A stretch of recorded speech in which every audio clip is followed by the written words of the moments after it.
शिक्षकों के तबादले पर बवाल, ओएसडी के साइन से मचा रायसेन में हड़कंप।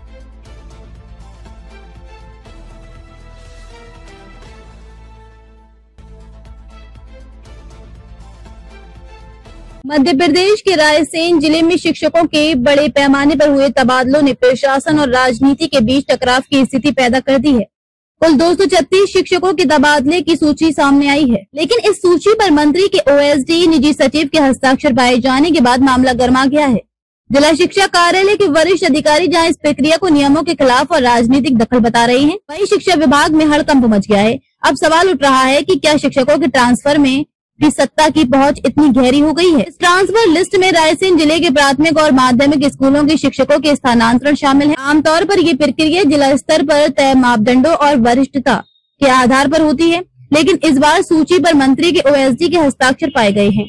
सूत्रों की माने तो इस सूची को विभागीय अधिकारियों के पास भेजे बिना ही सीधे स्कूलों को जारी कर दिया गया। इससे कई वरिष्ठ अफसरों ने नाराजगी जताई और कुछ ने इसे शासन के आदेशों की अवहेलना बताया।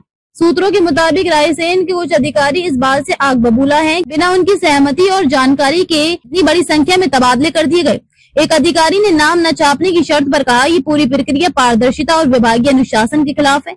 हम कोई निजी कंपनी नहीं चला रहे जहां मंत्री के कर्मचारी ट्रांसफर तय करेंगे। इस बयान से ये साफ है कि प्रशासनिक स्तर पर इसे एक अवैध और दबावयुक्त कार्रवाई के रूप में देखा जा रहा है। शिक्षा विभाग के नियमों के अनुसार शिक्षक ट्रांसफर एक निर्धारित प्रक्रिया के तहत होते हैं, जिसमें सेवा काल, आवश्यकताओं, रिक्त पदों और पारिवारिक परिस्थितियों को ध्यान में रखा जाता है। इसके लिए समिति की अनुशंसा और संबंधित अधिकारी की स्वीकृति जरूरी होती है, लेकिन इस प्रकरण में ना तो कोई बैठक बुलाई गई, ना ही समिति की रिपोर्ट से उल्लंघन की गई।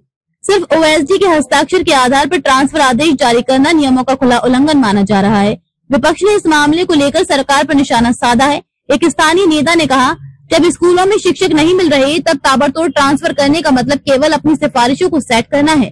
फिलहाल मामला शिक्षा विभाग और राज्य सरकार के लिए असहज स्थिति पैदा कर चुका है। यदि इस पर जल्द कोई सफाई या समाधान नहीं आया तो ये एक बड़ा प्रशासनिक विवाद बन सकता है।